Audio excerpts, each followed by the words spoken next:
Les podcasts d'AFDS.tv, les suppléments d'Aux frontières des séries, une émission de Sarah Sepulcre et Alexandre Marlier. Red Carpet, Alexandre Marlier. Bonjour à toutes et à tous, bienvenue dans ce nouveau podcast à Red Carpet, d'Aux frontières des séries. Du 11 au 15 décembre 2019, Bruxelles accueillait la 7e édition du festival Are You Série à Beaux-Arts. Un festival légèrement réduit cette année. Sophie Sourdiocourt y était pour nous. Bonjour Sophie. Bonjour Alex. Un programme effectivement allégé cette année pour raisons logistiques. Donc pas de masterclass ou de rencontres avec des créateurs, mais tout ça reviendra l'édition prochaine pour notre plus grand plaisir. Par contre, des séries internationales de qualité, comme chaque année. En ouverture de festival, HBO Europe présentait son premier drama espagnol, Foodie Love, une sexy dramédie comme l'a défini sa créatrice Isabelle Coiré.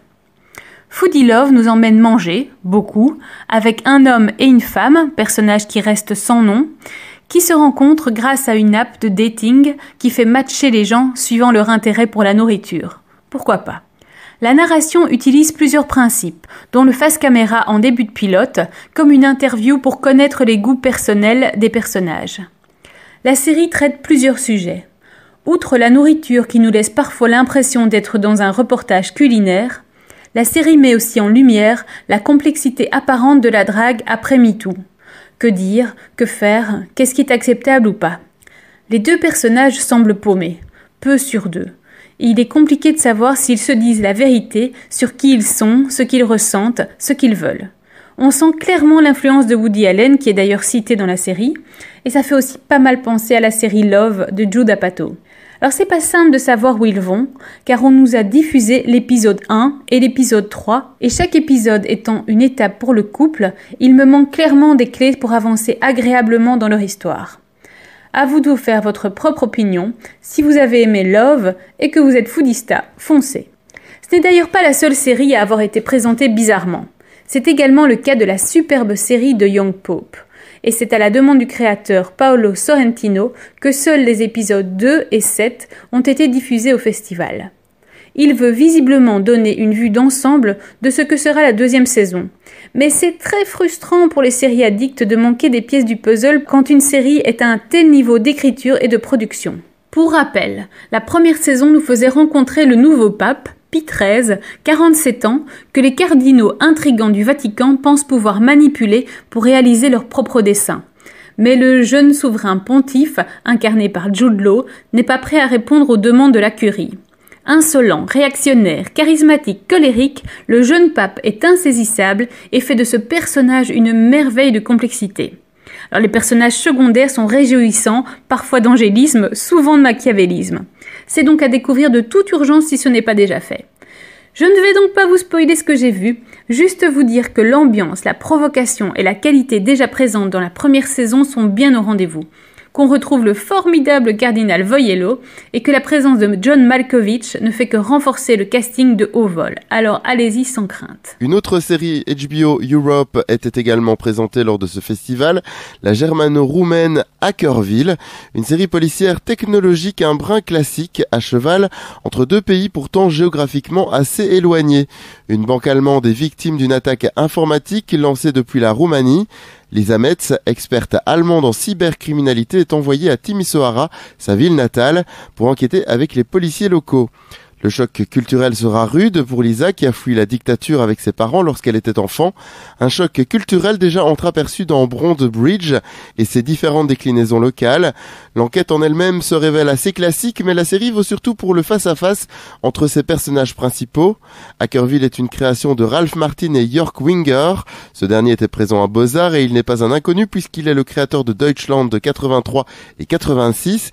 Il a d'ailleurs expliqué la différence entre l'écriture de sa précédente série et Hackerville. Here, of course, I'm not Romanian, so we had a lot of Romanian voices in the room, and HBO also takes more control of the creative process, much more than Amazon does with Deutschland. So this is much more, our HBO producer calls it a layered cake. So there's a lot more people involved, and of course I can't claim to be an expert on Romanian characters or Romanian storylines. So Yeah, so this is much more collaborative. À noter la très bonne nouvelle donnée par Jörg Winger, il est actuellement en phase de développement pour la 3e et dernière saison de sa saga allemande, qui devrait voir le jour à la rentrée 2020, Deutschland 89. La RTBF, radio-télévision belge francophone, était présente également pour présenter sa nouvelle case, tant sur le linéaire que sur le dématérialisé, Series Corner, qui prendra place un jour par semaine sur la 3, mais également sur la plateforme de streaming Ovio. Cette case fera la part belle aux productions différentes et ce sera l'occasion de découvrir des séries venant de tous horizons. Et quoi de mieux pour présenter cette volonté de multiculturalité que de proposer la série chilienne Mary and Mike, un période drama d'espionnage se déroulant durant la dictature du général Pinochet. 2 agents d'élite du pouvoir mènent une existence en apparence banale, mais cette façade cache torture, complot, espionnage, empoisonnement, tout cela à quelques mètres de la chambre de leurs enfants. La série est une vraie claque, forcément contenant de multiples scènes de violence graphique.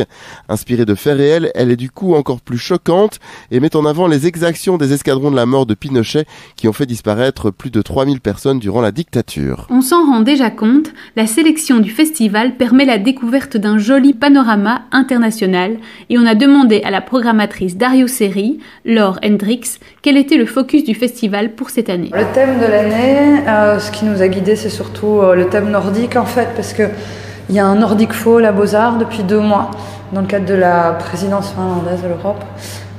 Et du coup, ça a guidé la programmation, c'est ce qui a du coup guidé le gros focus en fait de cette année, puisque du coup c'est les séries nordiques.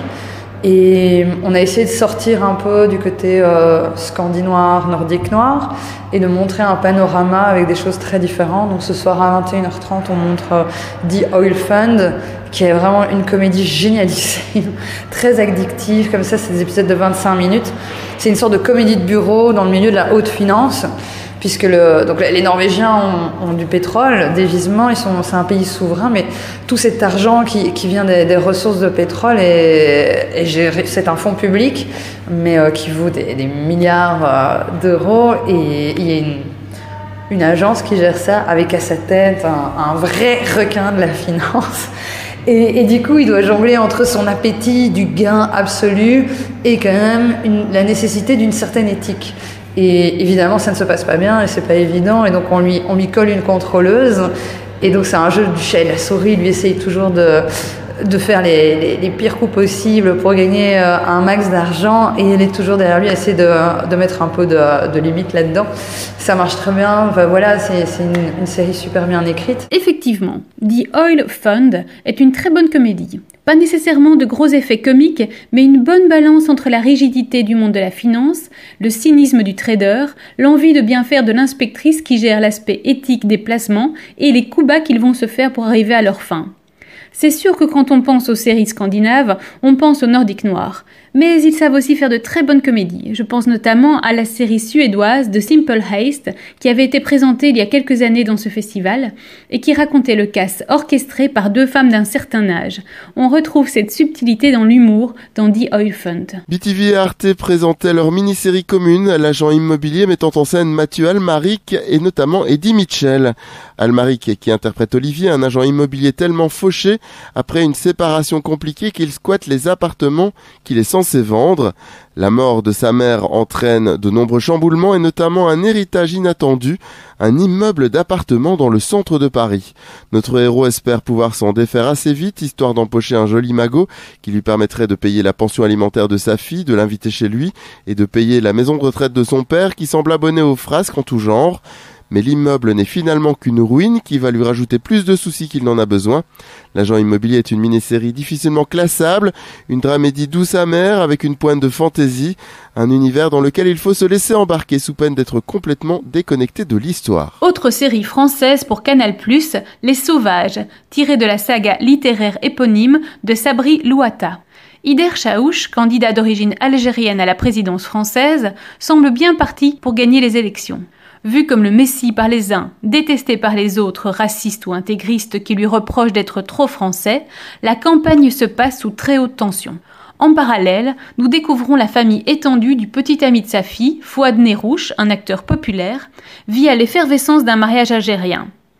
Mais même au sein d'une même famille, les avis sont radicalement opposés sur le candidat président et la tension est à son comble entre Fouad et son frère Nazir, poursuivis pour incitation à la haine. Alors la série a le mérite d'aborder l'intégration sous l'angle politique et familial et d'amener un candidat crédible issu de l'immigration aux plus hautes marches du pouvoir. La galerie de personnages est particulièrement intéressante et les acteurs les incarnant sont excellents. Roche Dizem, malgré le peu de temps à l'écran qu'il a, Amira Kazar, Marina Foïs, Dali Ben Salah, Sofiane Zermani et tous les autres. Le premier épisode est particulièrement réussi au niveau du rythme, de la quantité d'informations reçues, de la tension présente. Par contre, il est plutôt invraisemblable qu'une personne accède armée à la fête de victoire du candidat. Mais la série ne fait que 6 épisodes, donc le choix de l'efficacité doit parfois être fait. La série de clôture était finlandaise, Shadowline, une plongée dans le Helsinki des années 50, véritable nid d'espions, centre névralgique des stratégies politiques en dehors des radars. Avant la projection, la scénariste, la productrice et l'un des acteurs ont présenté leur travail.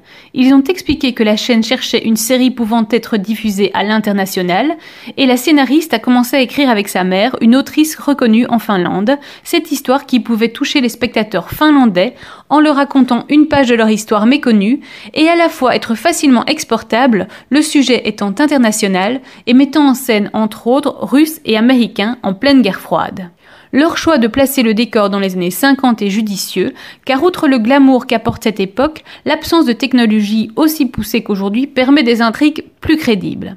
Il y a une pléiade de personnages, mais en ressort Anna, une jeune femme qui commence en tant qu'espionne et dont l'histoire est entourée de mystères. On se doute très vite que son passé est plus complexe que la perte d'une partie de sa famille dans un bombardement. La série est visuellement agréable, l'ambiance des 50s entourant les manigances des décideurs de coulisses apporte un plus. Il y a quelques scènes d'une froide violence qui donnent un bon aperçu du psychisme des personnages.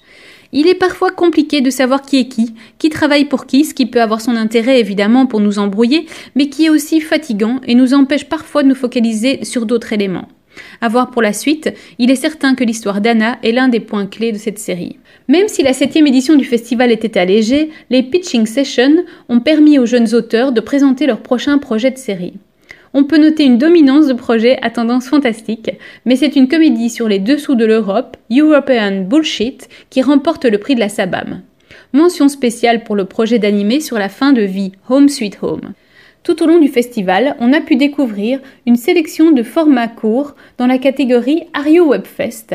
Et le grand gagnant est la magnifique série animée Le Parfum de Bagdad, dans laquelle Ferhat Alani partage ses souvenirs et ses ressentis de l'Irak qu'il découvre enfant. Un petit bijou de poésie. Les podcasts d'AFDS.tv. Aux frontières des séries.